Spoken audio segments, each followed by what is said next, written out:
everyone. Welcome back to LAC for the 1:30 talk. First, a word from our sponsors. For LAC, it's OpenSUSE. OpenSUSE is proud to sponsor Scale, and the presenter you will hear from today. Use our OpenQA for a fully automated testing framework. And for big data, one-click install with OpenSUSE Factory. OpenStack, R, Ceph, Redis, IPython, and more are all available with OpenSUSE. Hack with us and build big data around OpenSUSE, which is based on the same technologies that SUSE uses. Our speaker is Sage Weil, presenting storage tiering and erasure coding in Ceph. And if you look on the back of your badges, we have a link to a speaker survey. Please share your opinions with us when you have a chance. Thanks. Thank you. Yay. It's funny that OpenSUSE is the sponsor since they just announced a Ceph product, I think like 2 days ago. It's kind of exciting. So anyway, my name is Sage. I'm going to talk about Ceph and specifically the erasure coding and tiering features present. So just a very high-level overview. I'm going to spend a little bit of time talking about some Ceph background, what sort of the system encompasses and how it's put together. I'll talk about RADOS, which is the low-level object layer that it's all built on, and then cache tiering, erasure coding, and then give you a bit of a status update. Just a show of hands, I guess. How many people are familiar with Ceph? How many people run Ceph clusters? How many run Ceph clusters in production? Yeah, okay. So feel free to interrupt me at any time and ask questions. Things tend to be more interesting when that happens. So I'll talk just a little bit about the architecture, how the whole system is put together. But I'll start with a few motivating principles, why we built the system the way we did. So the first requirement is that all components in the system need to scale horizontally. There can be no single point of failure. Large systems are built out of a lot of pieces, and inevitably some of them are going to fail. We want to build something that's hardware agnostic, so you can buy parts from any commodity vendor, any kind of service that you want. Commodity hardware, hard drives, SSDs, x86 or ARM servers. We want to make the system self-managing whenever possible, particularly when systems get very big. We want it to be able to sort of make sure it stays healthy and holds itself together. And we want to build something that's 100% open source, that's free to use by anyone for any purpose. And sort of as a footnote here, one of the other things that we really tried to do with Ceph is to sort of move beyond the legacy architectures. We want to move beyond sort of this view of a big server and a client and talking to one server and into a world where your storage system actually is a huge lake, a huge cluster, essentially, and the client is aware that it's talking to lots of different servers and that responsibility for data is moving around, and build new protocols that sort of take advantage of that. So this is sort of a high-level Ceph architecture diagram that you may or may not have seen. So that the basic takeaway here is that the entire system is built on something called RADOS, which is the red box here at the bottom. This is the part of the system that manages, racks and racks of different servers. It makes sure that data is distributed across those servers. It's separated into different racks. When things fail, it moves them around. When you add new racks, it migrates data. All of that is sort of handled by this low-level layer that we build other services on top of. And there's essentially 3 different APIs that we build on top of that currently. So one of them is provided by RADOS Gateway. It gives you an object storage interface that's compatible with Amazon S3 or OpenStack Swift. So this is a RESTful API with buckets and ACLs and all that stuff. There's a block layer that's called RBD, the RADOS block device, that presents you sort of a virtual disk that is actually stored and replicated across this reliable fault-tolerant cluster. And that's used for virtualization and general purpose storage. And then finally, there's a distributed file system called CephFS that gives you shared POSIX, distributed file system semantics, sort of like what you get with NFS, but instead of having a single server, you have a zillion servers that are all smart and magic. The sort of the underlying theme here is that we have lots of interesting services that we build on top of this core RADOS infrastructure. I'm going to talk about a few of them in detail. So again, RADOS Gateway gives you this S3 compatible object storage API. The way that this is typically deployed is that you have a number of gateways that are sort of presenting an HTTP endpoint to the rest of the world. Maybe you have a load balancer sitting in front. Maybe you use round robin DNS. Maybe you just have one, whatever it is. But it's sort of taking this high-level HTTP endpoint, and it's in turn storing all that data on the back-end RADOS storage cluster using our native efficient APIs on the backside. You can also do sort of federated clusters with RADOS Gateway. So this is sort of what you get out of imagine the same sort of thing that you get with Amazon S3, where you have sort of a global user and bucket namespace, but buckets might be stored in different data centers, and the system sort of has all the bits to do dynamic DNS and sort of redirect you to the right data center and all that stuff. It's all sort of part of the total solution. In addition to that, our multi-object story also does replication, so you can have everything on this data center replicated to another data center, so you can do disaster discovery. But the main thing that the gateway does is it makes sort of the low-level RADOS protocol, which is we call object, but is not really what you usually think of when you say object, into something that is suitable for the web. So it's HTTP, you have ACLs and buckets and all the sort of standard protocols and so forth. It also has all the pieces to do billing and usage scraping and all that stuff, so you can build a full-on service that is sort of equivalent or competitive, perhaps, with Amazon S3 out of Ceph. The next piece is the RADOS block device. It, again, gives you this virtual block device, virtual disk, sort of like a LUN, what you get from a SAN. And usually what people do with this is they use it for their cloud infrastructure. So they're storing the virtual disks for their virtual machines. So most commonly, that means that we link in the librd client into the KVM hypervisor directly. So your KVM process that's running somewhere is just sort of presenting the VM with its virtual disk, but it's off-stored in the cluster. There's no special kernel support needed. But you could also use the kernel too. So mainline Linux kernel for many years now has had native support for the RADOS block device. So you can map a dev RBD0 on a standard Linux host, the modern kernel, and that's actually backed by the storage cluster and is reliable and can be reattached to another system on another host.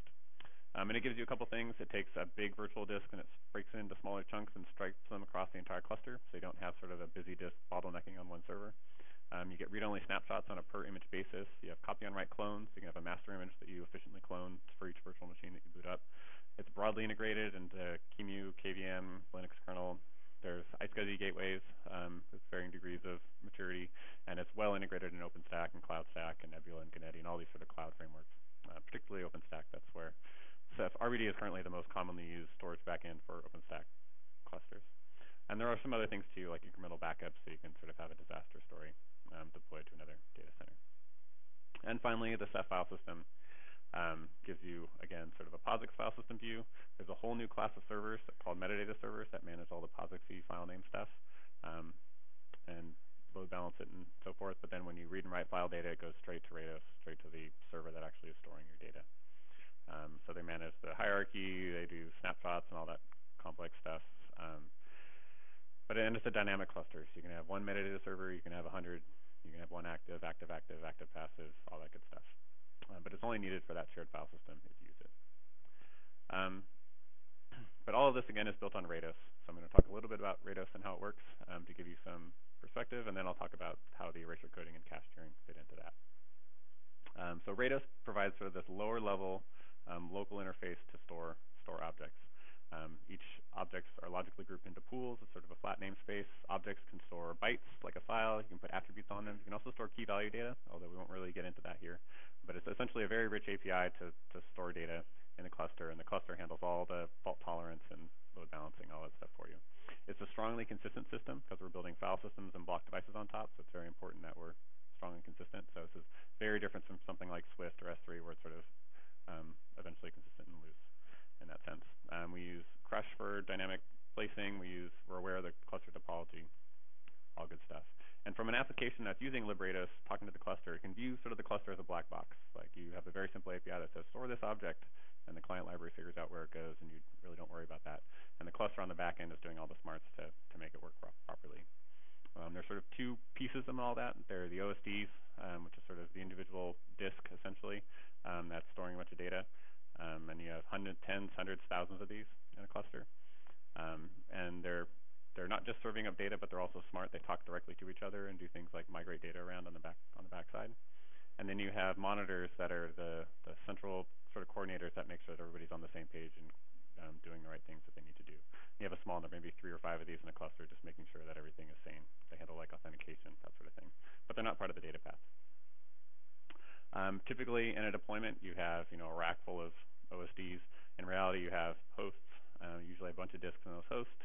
Each of those local disks has a file system on top, like XFS or ButterFS, and then there's an OSD process on each of those disks. So if you have a 32-disk server, you're going to have 32 OSDs on that device, on that host usually, that are all part of the Ceph cluster.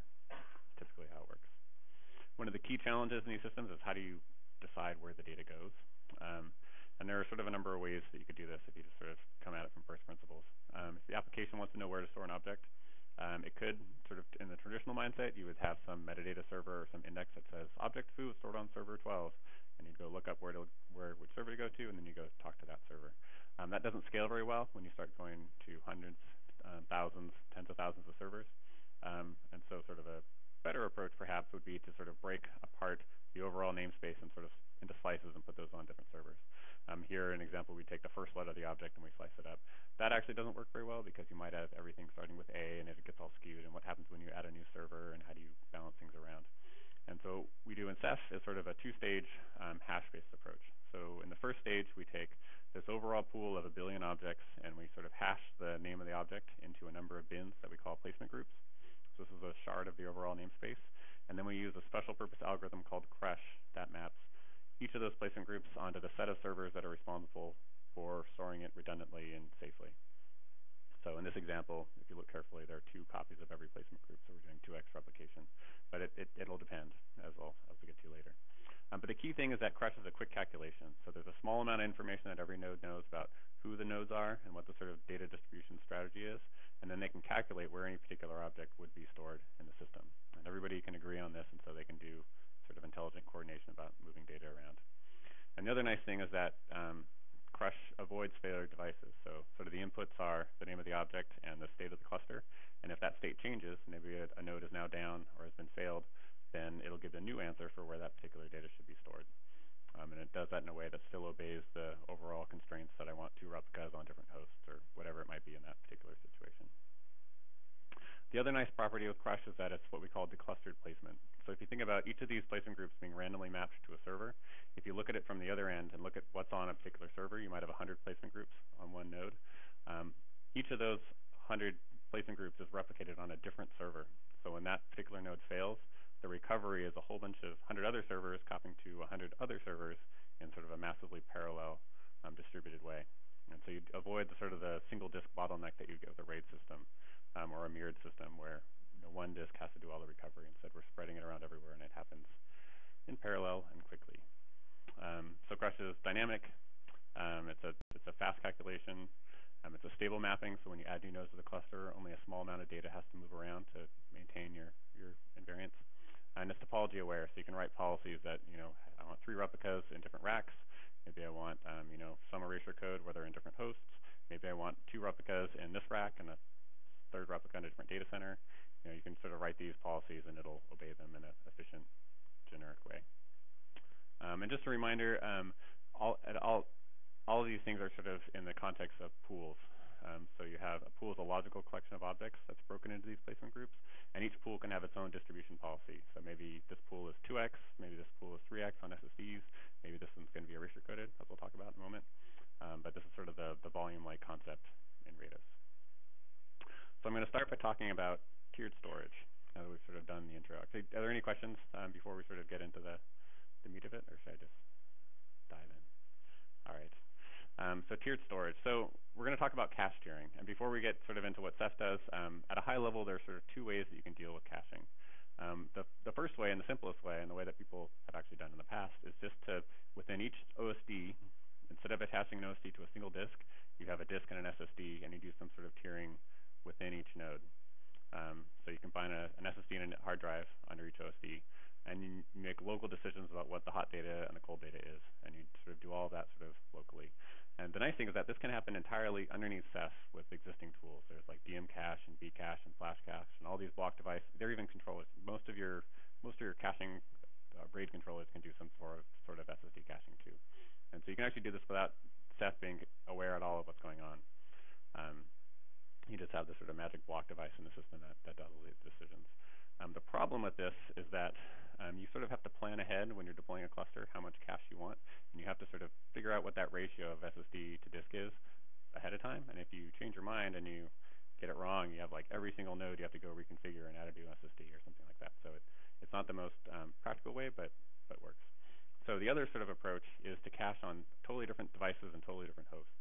And so the idea here is that we have racks and racks of SATA disks that are sort of the cold data, and then we have a smaller set of hosts that have like PCI attached flash and really fast processors and fast networks, and those would be the cache tier.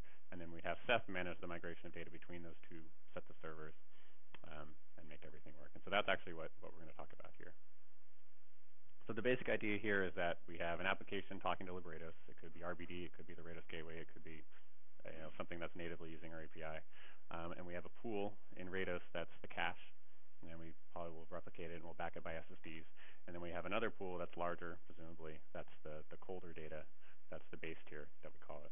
And that might be erasure coded, it might be replicated, whatever it is, and it's probably on slower hardware. So there are a few basic principles in terms of how RADOS approaches this. The first is that each tier in a tiering architecture is a separate RADOS pool. So it has its own, each tier is durable, meaning that when you write into the cache, it's actually replicated on multiple nodes, hopefully on different SSDs, on different hosts, so that if one of them fails, it's still totally fault tolerant. And each of those tiers is going to have its own crush policy, crush rules. It says maybe this particular tier, the cache tier, is going to be 3x replicated on SSDs on these hosts, and maybe the base tier is going to be 8+4 erasure coded on these slower disks on this other set of servers.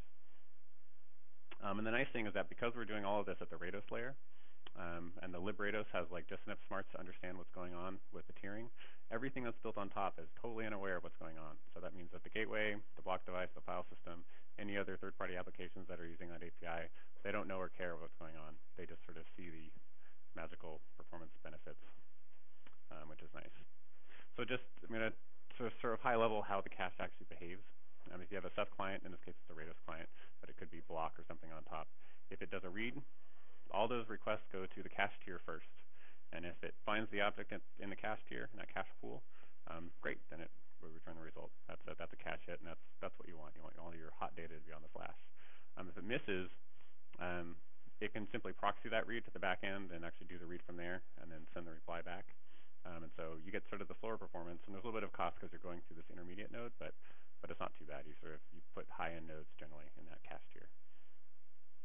And if you're a little bit less fortunate, or maybe you decide that you've had several reads on the same object that you actually wanted to move it into the cache, then the system can decide to do a promotion, in which case it actually reads the object out of the back end in its entirety, and then it writes it into the cache tier, which means it's going to be replicated on 3 SSDs or something like that.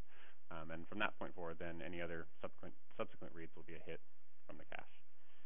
So again, kind of what you would expect. And LibreOffice just crashed. Sure. Uh-huh. Uh-huh. Is there any concept of RAM caching? Do you cache at RAM? Yes and no. So usually there are lots of things will cache in RAM, but that's going to happen on the client side usually. And that's usually where it makes more sense. On the server side, we use the page cache for the file system that's actually storing the data, and so there'll be some caching there. But the important part is that from the user of LibRADOS' perspective, everything in RADOS is durable and fault tolerant and highly available. So you don't write into memory. I mean, you could construct OSDs that are lying and actually saying that it's in different racks on a different UPSs or something. You could do that, but that's not really the goal. Perhaps. You could totally construct that with the existing tools. You would just back up by a RAM disk. Be aware that we're sort of trying to make something that's actually durable. That's the word I'm looking for. Yeah. We don't really want to lie to the users. Yeah, because that can lead to sadness later on. Right. So if we miss the cache, if we're reading from an object multiple times, then we'll sort of say, okay, this is actually a hot object. Let's move it into the cache, and we'll write it into that tier, and then subsequent reads will be fast. No, I'll talk about that in just a moment, but it's really about temperature, and that's the tricky thing to estimate. On the right side, it's similar. So if we do a write into the cache tier, if the object's already there, great, then we'll just do that mutation or update or whatever, and we'll acknowledge it. It'll stay there. We have nice fast writes on those hot objects. If we do a write and the object is a mutation, it's not creating a new object, then we need to have the old version of the object so we can modify it, and so it'll do a promotion, pull it out of the base tier into the cache. And there's also something that didn't quite make the last release, but we're going to do soon, where if you have a write into an object that is not in the cache, it could actually proxy the write to the back end. If it thinks that isn't actually a hot object yet, then we can avoid that promotion, because it can be kind of expensive to do that write into the cache. So we want to avoid moving things up and down between the cache tier and the base tier if we can. But this didn't quite make the last release. It'll come in soon. But the trick really to all this is estimating temperature. How do we know which objects should be in the cache and which ones should be in the base tier? And we do a couple of things to do this. The main tool in our toolbox is a bloom filter, which is basically a sort of a space, a memory efficient way to estimate the context of a very large set of objects. So it's assumed that the cache tiers are really big, and we want to know what things are actually being read. We don't want to make a write when we read something. We don't want to, because that would be sort of a horrible performance thing. But we need to somehow estimate what are the things that are being read that are in the active set, so we can make sure that they stay in the cache and the other things get pushed out. So what we do is we have these in-memory Bloom filters that we do over sort of periodically over time. So every hour we have a Bloom filter that says this is the set of objects that were read or written during that period, and we persist the last, n of those, maybe 8 hours or 24 hours or something like that. And we use that metadata to capture, to estimate the temperature. So if an object appears in every one of those, and that object has been read sort of frequently over that last period of time. And we can also estimate recency. How long has it been since the last time this object has been read? And we use those two pieces of information to determine whether or not we push something out of the cache or whether we pull something in.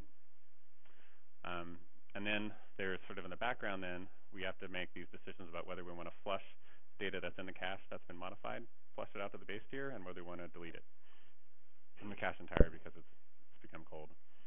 So there's this flush decision, which just sort of takes the dirty object in the cache and writes to the base tier, marks it clean in the cache again. And then there's an evict that just deletes it from the cache, and then the reads will have to go fall through back to the base tier. And the thing that's actually making these decisions is called the tiering agent. So for every placement group, every shard of this or caching tiering, there's sort of a background state thread. It's not actually a separate thread, but whatever. There's this logical agent that's going through periodically and looking at the objects that are in the cache and deciding whether to keep them, whether to kick them out, whether to flush them, and so on.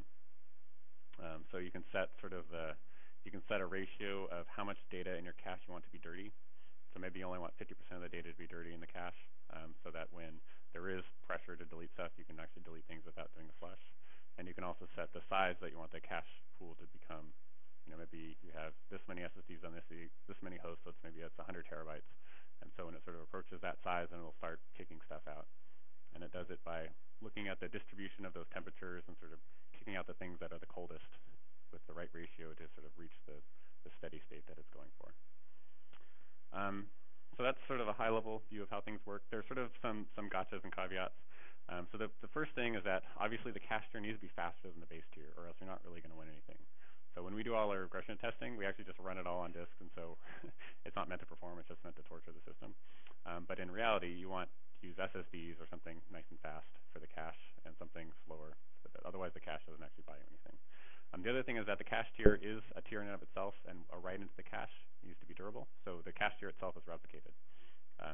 And a consequence of that is that promoting and demoting things, moving it between the cache and the base tier is expensive. And so we want to avoid thrashing and moving things up and pushing them out as much as possible. So the system is going to work best when you have a workload that's highly skewed, where there's sort of a small subset of your data that's receiving the lion's share to the I/O. And then there's sort of this long tail of cold data that can sort of safely fit in the base tier and not thrash your cache. The hard part is that it's actually very hard for people to benchmark this and sort of set this up and see that it's working, because it's hard to sort of estimate what the skew in your real-world workload is. And it takes a long time to warm it up. So people want to set this up and run DD and see that it's magically faster, and it's actually very hard to just like run a benchmark that that shows that it's working. I don't know, hours, days. It really depends on the size of the data set. Like, you really have to have a workload that is touching all the right data with the right proportion with the relative sizes of your data set. So it's tricky. So it's a powerful tool. There are lots of workloads where it works great, where you have like all this new data gets ingested and gets used actively for 24 hours and then sort of gets colder over time. Like those types of situations, it's perfect. If you just like throw it at an OpenStack cluster and expect it to like work magic, your results will be varied depending on how skewed your workload is. So moving on to sort of the second thing. Actually, can I just check my time because it reset when I have another, like halfway through, I guess. When do we start? Yeah. Yeah, okay. So the second sort of piece of this puzzle is erasure coding, which is this. So traditionally, Ceph, as it was developed, supported replication, which is sort of the simplest way to make sure that your data is stored durably in the system. So you have one object of 1 megabyte, you have 3 different copies on 3 different servers, you consume 3 megabytes of space. Very high durability, but it's a high overhead. It's a lot of extra hard drives to buy. But recovery is pretty quick. You just copy any of the other copies, and you're all good. Erasure coding, which is sort of similar to what RAIDs are doing. It's sort of calculating a little bit of extra redundancy for your object. So the storage overhead is much lower. So typically, depending on what code you choose, it might be 1.2x, it might be 1.5x, something like that. But the trade-off is that recovery is a lot more expensive. You have to do more I/O if you lose one of these sort of pieces to recover. So in this picture, we're taking like our 1 megabyte object. We might break it into 4 256K pieces, and then we'll have 2 extra 256K shards. So the total amount stored is 1.5 megabytes, which is nice when you're buying petabytes and petabytes of disk.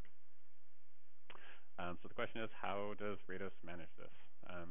So it looks similar to what we do with replication. So we still use crush, except instead of asking crush for 3 different OSDs to store the data on, now we ask it for, in this example, 6.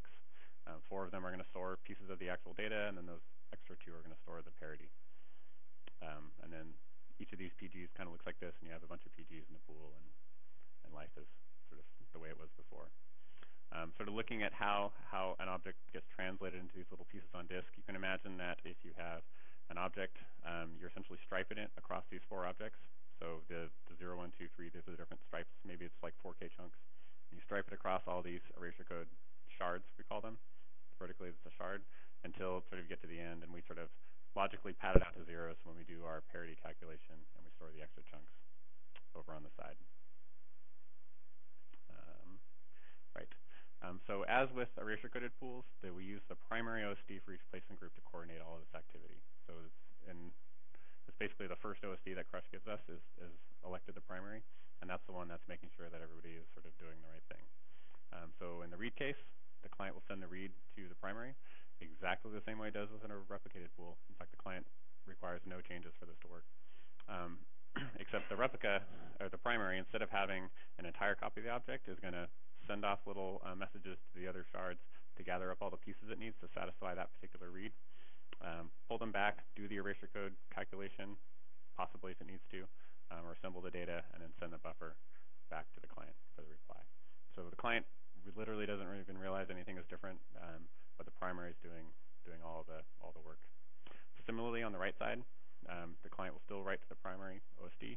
It will do the erasure coding calculation to generate those additional parity blocks, send them out to the right OSDs, and then gather up the acknowledgments. And once everybody commits, it'll send the reply back to the client. So relatively straightforward. What happens if one of the nodes is down? So this is sort of the degraded state where I have 5 out of 6 OSDs active. In this case, we'll do the same steps, except we'll only write to 5 out of the 6 shards, and we'll send the reply back to the client. And then later, when that OSD comes back online, it'll do the same recovery sort of path that it would do normally to repair the situation. What happens if we have a failure while a write is in progress? This is where things get a little bit more interesting. So in this case, we have all the little pieces that are being sent off to the different shards, and say we crash halfway through. So half of them commit, 3 of them get updated to the new version, and 3 of them get left in the old version. This leaves us in this sort of awkward state where we have 3 versions that are at B and 3 versions that are at A, which if you recall with erasure codes, and in this particular example, we have 4 plus 2, so we have 6 shards, but we need any 4 of them to recover the data. In this situation, we actually have 3 copies, or 3 shards for the old version and 3 shards for the new version, so we can't actually recover the old version or the new version, which is sort of problematic. This is exactly what happens with the so-called RAID hole with controllers that don't have non-volatile memory to sort of make sure that partial stripe updates don't corrupt your data. So what do? That's a little tricky. So we sort of place some restrictions on the way that you're allowed to use erasure-coded pools. The general problem is that overwriting in place when you're doing these erasure code updates just doesn't work, because you might end up with half old, half new. So we can't do that. We could do logging. We log the new update, and we do sort of a 2-phase commit to sort of apply them after everyone's sort of rolled forward and so forth. We could do that. It would be a lot more complex. It would be some additional latency and extra IOs, and so we're not super happy about it. What we do instead is we just restrict the set of operations that you're allowed to do on an erasure-coded pool. So you're allowed to create objects. You can append to objects, make them bigger, as long as you're sort of stripe size aligned, and you can delete objects when you're done. And that's sort of the entirety of the things that the RADOS erasure code pools allow. Yes?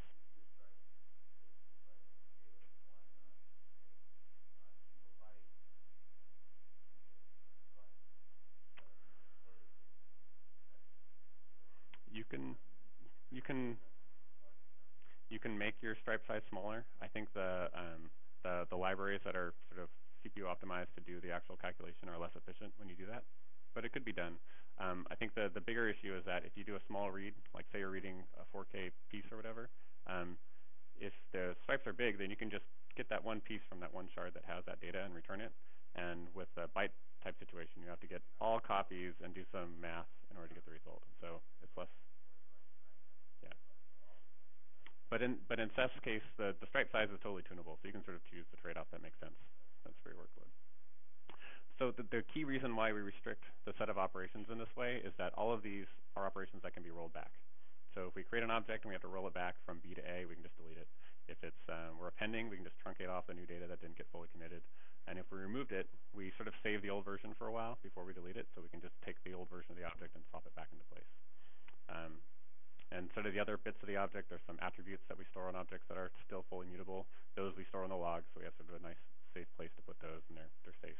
And then the key value data, which doesn't really map onto erasure code, we just don't allow for erasure coded pools. So these are really pools that are optimized for storing big objects with lots of bytes that are relatively cold. And you just sort of write them all once, they get efficiently stored, and you can read them all back however you like. So in this case then, when we have this partial failure, and we have some of these at B and some of them still at A, we can just roll back by taking the previous, in this case probably truncating the object back for the stuff that we didn't fully commit, and we're back to a fully consistent view, and life is good.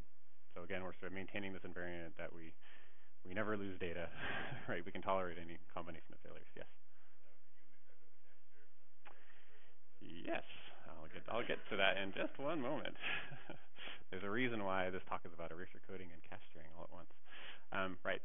So you'll notice that this is a small subset of the allowed libRADOS operation. So libRADOS is this very rich API that lets you mutate objects. You can store attributes, keys, values. You can push code on the DOSDs to do some custom weird transactional objects. You can do crazy stuff with RADOS.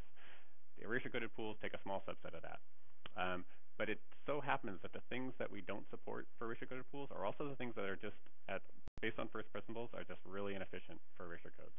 Like a small update, doing a 4K update in a large object with an erasure code, you have to read in the stripe, decode it, possibly make the update, and then re-encode the whole stripe, and then rewrite the whole stripe. So you would never want to do 4K small updates on something that's erasure coded because it would just be too slow. So we just say, forget it, we won't do that. And we'll focus on the things that actually you do want to use erasure codes for and which are fast. So it turns out that some applications can use these erasure coded pools directly because that's exactly what they need. So the RADOS gateway, for example, which is providing these S3 object storage, the S3 API is such that you upload big objects once and then you store them, and you can't modify them once they're uploaded. You can upload a new version and that'll sort of atomically replace the old one, but you don't modify anything in place. And so for the RADOS gateway, it can just store things directly in an erasure coded pool, and it just works perfectly. There are no modifications actually needed.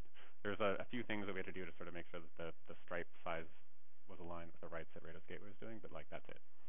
And for applications that don't work that way, you can combine the erasure coded pools with the cache steering. And so the basic idea is that you have a replicated pool that supports everything, where all the hot data is and where all the small reads and writes are happening. And then when things get cold and you're not modifying them anymore, then you push them into the erasure coded tier, which is slower. But that happens in sort of one big write. You write out the object in its entirety, and it stays that way. So you get sort of the best of both worlds in that situation. And then the things that the erasure coded pool doesn't support, like those small writes, that means it pulls it back up to the cache tier. Or if you're storing key value data, for example, you don't push it into that tier because it just doesn't support it efficiently.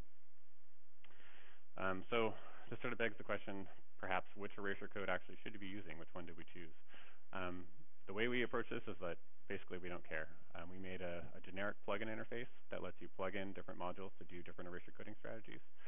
So JErasure GF Complete is the free and open source library that is the default. It's very fast. It uses like the SoC instructions on Intel processors, and it's great. And it supports like every weird variation of Reed Solomon and whatever else that you would actually want to do. So that's good. There's also the Intel ISA library that Intel contributed. That's sort of similar. It's a subset of those codes, but it's the ones that people normally use, and they're super optimized to run on Intel processors with the new processor features. So they're like as fast as it could possibly be. It's like these guys who optimize based on each different variation of the processor, and they take a different path to make sure they're exercising it to its fullest. It turns out that Erasure is actually pretty good, so the ISA one's maybe 20% faster. So it's not as big a win as you would expect because you can actually do pretty well and still be generic, but it's good. There's an LRC plugin that I'll talk about in a minute, and there's also a Sheck plugin that came from Fujitsu that also, both of these ones trade a little bit of extra storage for more efficient recovery that I'll cover in a moment. In all cases, you can pick the K&M values, so you can do a 4 plus 2, you can do an 8 plus 3, you can do a 22 plus 7, you can do whatever parameters you want, so you can decide how it's configured and what striping size to use. And that plugin is just responsible for doing the math. The generic Ceph code takes care of moving all the data around and doing all the recovery and all that stuff. The plugin just has to say, like, generate these shards, and if I have these particular pieces available, which ones should I read in order to do the recovery? What's the most efficient path to do that? And so it's a very sort of generic framework. But sort of a key challenge in all of this is the cost of recovery. So imagine for a minute I have a 1 terabyte OSD, and it dies, right? So if it's a replicated situation, I have to read that 1 terabyte from somewhere else and repair, right? In reality, it's actually sharded into lots of placement groups, so I have a whole bunch of other 0.1 terabyte pieces that are being moved around to do that recovery. But in the aggregate, in total, I'm reading 1 terabyte of data to recover that 1 terabyte that was lost. So that's pretty good.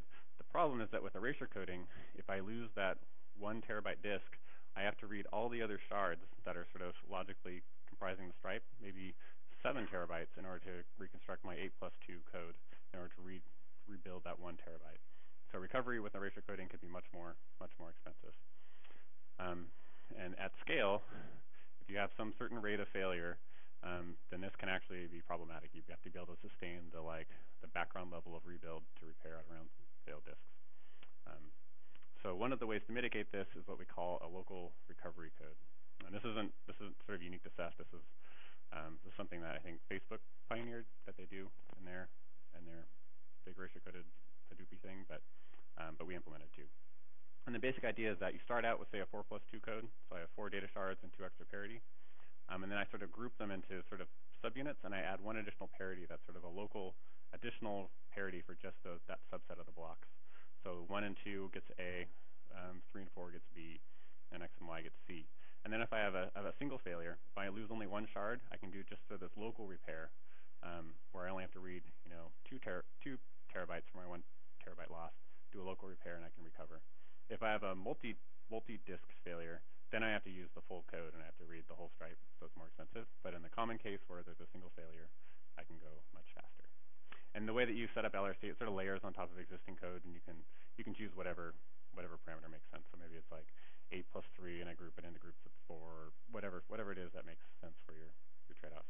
But the key thing is that you store a little bit of extra data, so there's some cost. It's not for free, but you get this faster recovery as a result. So I just want to take a moment to thank all the people that contributed to erasure coding. This is one of the first sort of big features in Ceph that was contributed by people, initiated by, proposed by, and mostly developed by people that are outside of the core Ceph development team. So I was kind of excited. Loic Dackery sort of pioneered this. He was at CloudWatt originally, and he's involved with FSF France. Now he's actually part of Red Hat, so he's joined our team. But Andreas Peters at CERN worked on the plugins, and then sort of the core team helped with all the sort of integration stuff. The Erasure library that we use is developed by people totally unrelated to Ceph, and they're great. Intel contributed the ISL plugin, and Fujitsu developed this Sheck plugin, which is sort of similar to LRC, where you're trading storage for recovery, but it's a little bit more flexible and more efficient in the way that it lays out. It's really clever in the way that it lays out the different parity blocks and sort of figures out how to do repair in an efficient way. So that's kind of cool.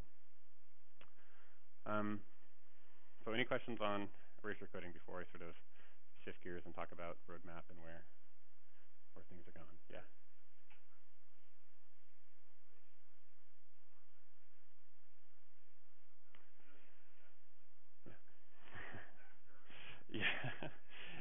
Yeah. Unfortunately, I don't. Yeah, the question is, what's the CPU cost? Is there a factor to compare the CPU cost of replication versus erasure code? Unfortunately, there's no easy answer. It totally depends on the code that you use. So if you use a simpler code, then it's a faster computation. In fact, sort of the trivial code is just like an XOR, like a RAID, and that's super fast. And I think the wider the code is, like if you do like 20 plus 4 or something, it'll be a lot slower than if you're doing like 8 plus 2 or 4 plus 2, something like that. That depends. Yes.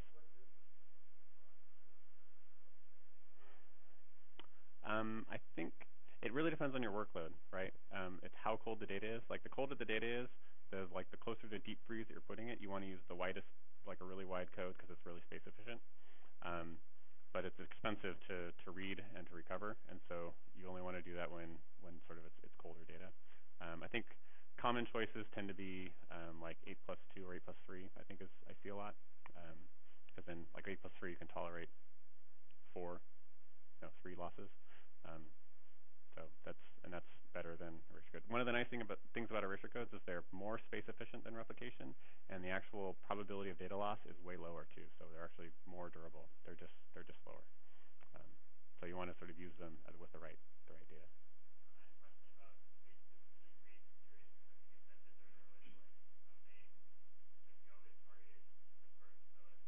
Mm-hmm. Yeah. Yeah. Then the next OSD is the primary, like crush, and then it does the same thing, right? There's nothing special about the data it's storing. It's just that it's sort of elected currently based on the current cluster state. It's the one that's responsible for coordinating reads and writes and recovery and all that stuff. The question is whether there's hotspotting with OSDs. Generally no, because we're hashing objects, randomly spraying them across the cluster, and then sort of randomly distributing PGs, and so things are well distributed. If you have like individual objects that are like way hotter than other ones, then you can have a hotspot. And there are a few tools in Ceph to sort of mitigate that a little bit by shifting reads around without actually moving data. But that's sort of, you have to sort of get down in the weeds and tune it to make that happen. Yeah. So let me sure.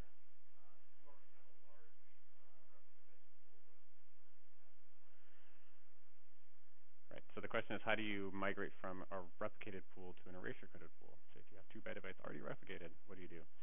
There are a couple ways you can do that. One is if you can do it sort of above RADOS. So if it's RADOS Gateway, for example, then you just say all new buckets are going into the new erasure-coded pool, and maybe you sort of migrate them later. That's sort of the easiest thing. The other sort of clever way is that you can configure the tiering such that that existing replicated pool is now the cache tier, and the base tier just happens to be empty, and it's the erasure code tier, and then the agents just go through and start pushing everything down. That's sort of the trickier way to do it, and probably what you would do in an existing environment where you want to make this change. Yeah.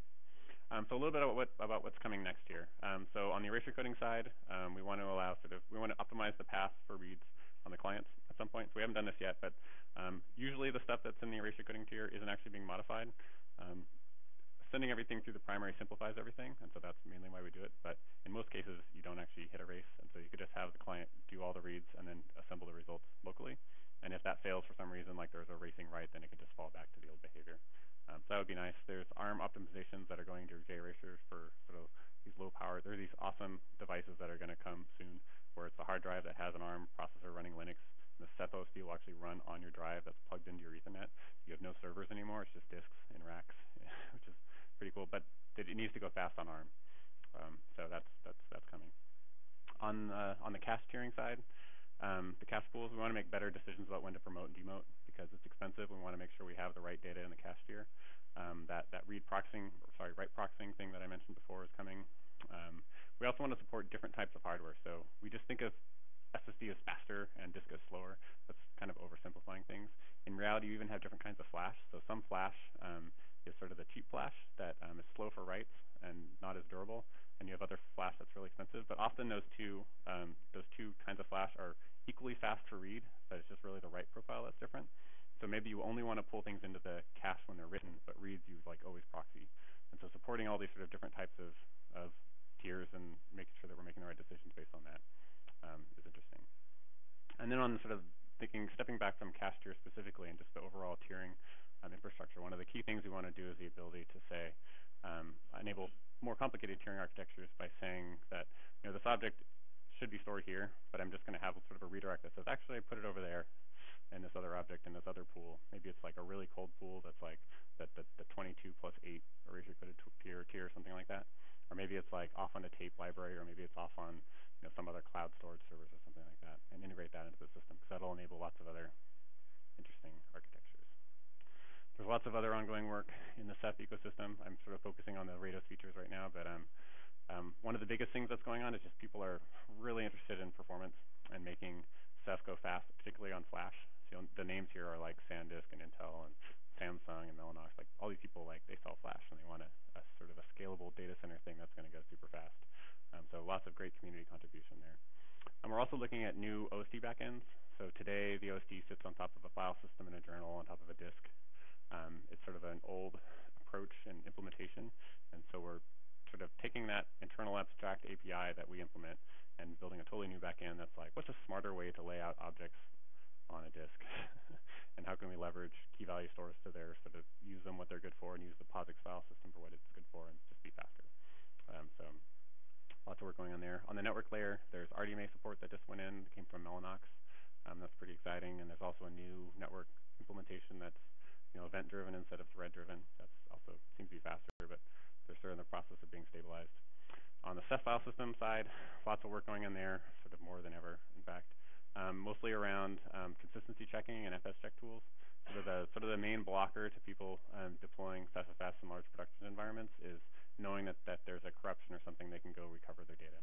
And so that's sort of the laser focus issue that the development team is spending their time on. And then there's other cool stuff coming. On the RADOS block device, we want to have like asynchronous mirroring to another data center so that if you crash, you get a point-in-time consistent backup that you can fail over to that's, on the other side of the country without sort of killing performance, that sort of stuff. I just have a list of URLs here. I'm going to post these slides later. So places you can go. All the developers are on email and IRC, and you can follow us on Twitter, all that good stuff. So that's it. Thank you very much. And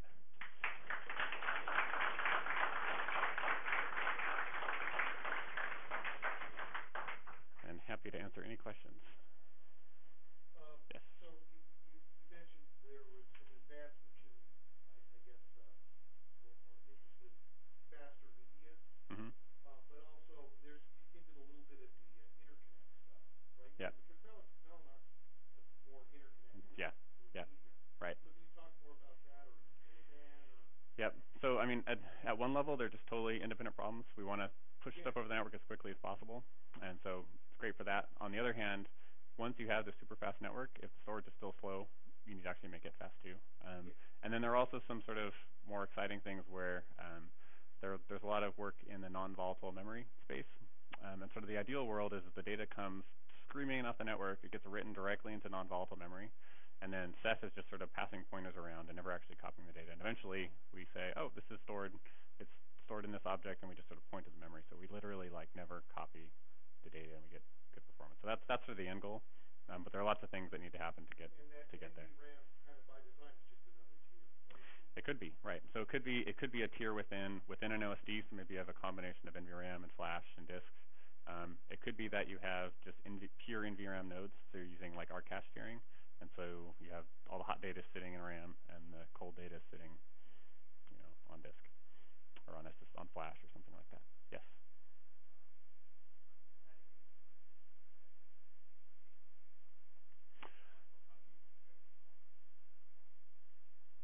Compare with Lustre, is that what you said?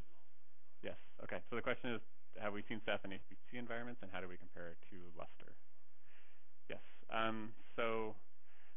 Ceph was designed for HPC. That was where all the sort of the underlying research came from.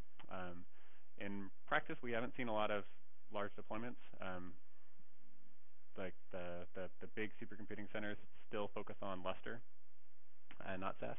But we'd love to go there, right? And in fact, HPC is a good use case for Ceph, sort of for CephFS in its sort of earlier stages too, because it tends to be scratch data, and so that's like they're hammering on it, and they don't care necessarily if they don't have a file system repair tool because they're used to Lustre breaking anyway.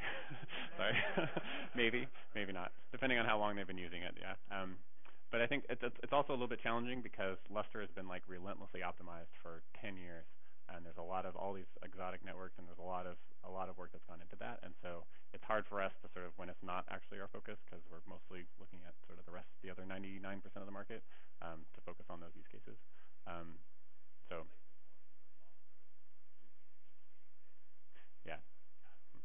Yeah. And I think that the key thing, right. So I think the key thing is that Lustre is designed for specialized hardware. Not sort of commodity pieces, and it's not designed to to handle fault tolerance in the software. It does it in hardware. So you have like a Lustre file system that's built out of these highly reliable DDN arrays, and they stripe across it. Whereas Ceph is trying to do all of that in software, so you can run it on like Dell boxes or Supermicro or whatever, Quanta, whatever you get, right? Yes.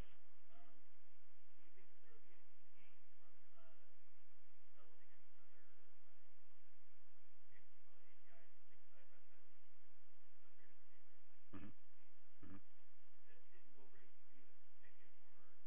Lower level. So that's right. So the question is there value in an API that's not HTTP based on the RADOS gateway? And I think the answer is that that's what LibRADOS is. So we have this lower level object API that's used internally by everything. And if you write your application to that, then great. It's going to go super fast. You cut out all these middlemen. You have this very rich storage semantic. You can push code to the objects. You can run it on the OSDs. You can do structured data. You can do atomic transactions. You can do all this crazy stuff. And so if you're building like the next Flickr type thing, build it directly on RADOS. And it's usually not that different. Like usually people build it on top of a file system and they're just using these mangled file names anyway, and they don't need all the POSIXy stuff. It's usually not that much work to just store it directly using the lower level API. It's harder depending on how old your application is and how many sort of words it's grown. But so you said with libRADOS you can run code on the OSD? Like yes. say with an image you wanted to do yes. forms or something dynamically? Yep. And have it run close to where the storage is actually? Right. Yeah. So the libRADOS feature is called a class, and the basic idea is that if you think of object-oriented programming as having the data and the code, and you can think of OSDs as giving you the basic set of methods like read and write and delete and set attribute, and classes let you write your new methods. So maybe it's an image class that lets you generate a thumbnail and return it. Maybe it like filters out red eye. Maybe it does a rotate, and the client will just send the command that calls that class like an RPC, and that will happen like in the I/O pipeline on the OSD, sort of below all the machinery that does all the networking and rebalancing stuff, and just above all of the transaction stuff. So the result might be to modify the image, and it'll generate a transaction that's then replicated in the sort of same safe way that everything else happens. So it's sort of nicely sandwiched between those two layers. So if you use it, then it's pretty powerful. Yes.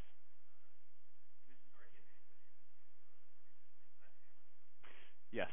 So yes, RDMA went into Hammer in the form of the XIO messenger.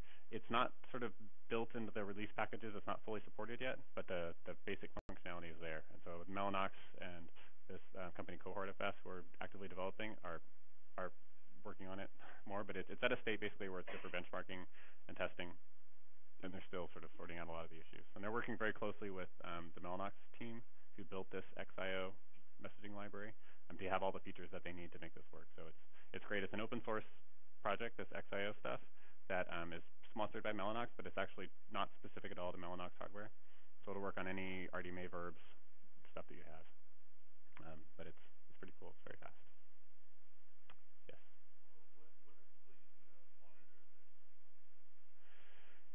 Yeah, so the question is, how do people monitor? There are several things. There's like Nagios plugins and stuff like that for basic health. There's a tool called Calamari that's sort of an overlay management interface that we built on top, and there's a GUI that's built on top of that called Romana. That initially was sort of the enterprise offering from Inktank. Now it's fully open source, now that Inktank got bought by Red Hat. So you can go and it'll give you sort of a high-level view. Since then, there are also several other GUI monitoring projects that have cropped up. There's like Metro Ceph, and there's one from Cisco. There are several others, so there are a few options to choose from. But we're trying to coalesce development around at least the Calamari API for doing that management and reporting statistics and doing the graphing and stuff like that, and then build a GUI on top of that. Yes.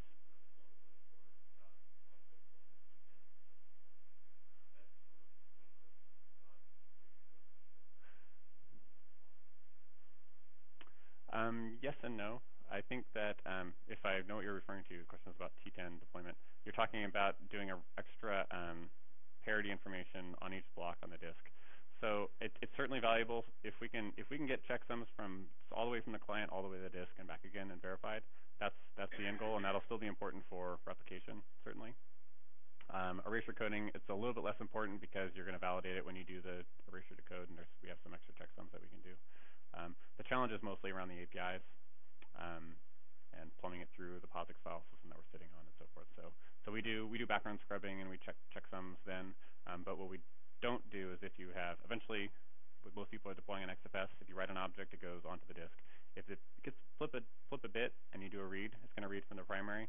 It's not going to verify that checksum all the way back up, all the way out.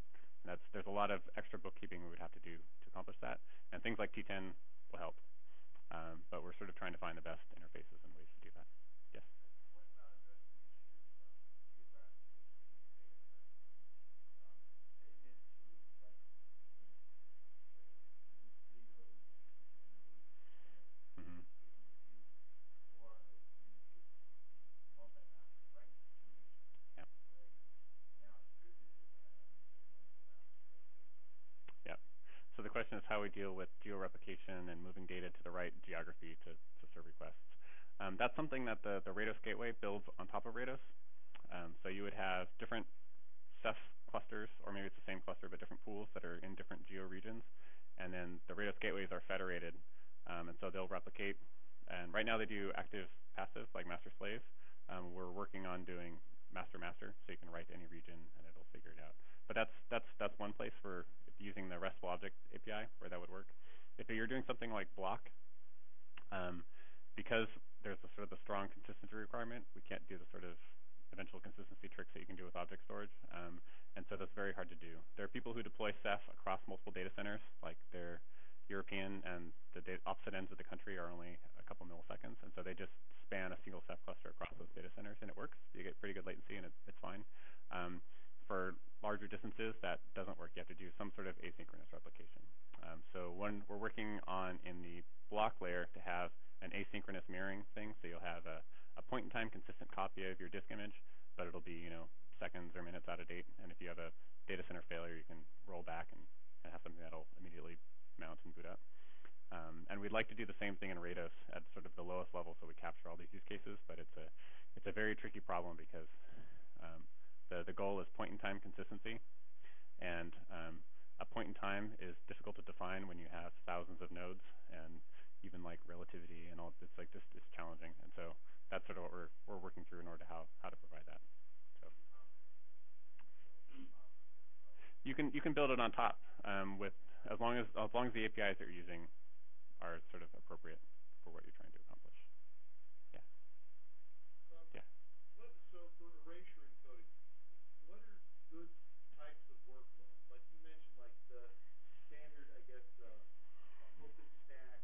Block. I guess, maybe block. not. Yeah. There's like the VM, I guess, part of block stuff might not work so well. It's would like streaming media work better, or streaming media with sort of a static archive where you do reads, or can you do? So it's anytime you have so the question is what workloads are good for REC. So it's anytime you have like just really cold data, then you can do this cache tiering Erasure code trick and you can push it down. That just happens to not be very true of like clouds with disk images. Sometimes it will be, but usually not. Object storage is usually a good fit. So anytime people are storing stuff in S3, they're sort of self-selecting for big immutable data. And so that can go straight to EC. That tends to work pretty well.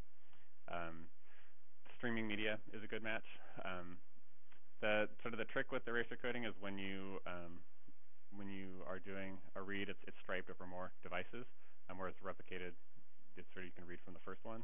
But if you just make the objects, say you're doing 8 plus 3, if you make the objects 8 times bigger, so that effectively you're still reading from 4 megs here, 4 megs here. If you just sort of align the striping such that it's actually equivalent to erasure, to what you get with replication, then it tends to work pretty well. Any kind of cold archival stuff. Yeah. All right. Thank you very much. Oh, one more. Yeah. Encryption. Yes and no. So encryption could mean a million different things depending on where you encrypt and who holds the keys. The encryption that we do support is at-rest encryption, and it's layered on the disk just below the file system that Ceph is consuming. So there's basically tooling that will automatically configure deencrypt, and it'll handle all the startup and shutdown and stuff. The gap right there is that the key management currently is very simple. It's just stored on a different disk on the host in Etsy Ceph keys. And so the next key is to sort of step is to put that in on some key server or on the monitor or something to be a little bit more intelligent. But it does give you that key property where if you yank one disk, it's gibberish, and you can also throw the disk away and not worry about compromising data, which is important. Yeah. Yes.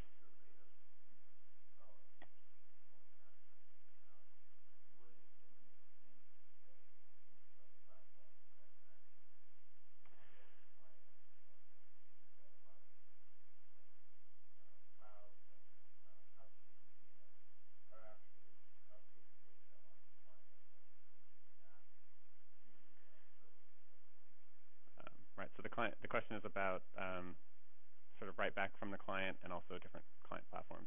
So we actually have pretty broad support for different clients today. Like there's even a Ceph file system thing that works on Windows that will mount, and you can do iSCSI, and there's lots of sort of porting efforts underway.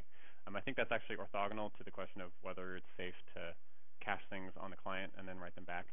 And it mostly is a question of what you want durable to mean, right? If you want to tell your application that you wrote it and it's safe, but it's only stored in local disk, if that's okay for you, then that makes sense.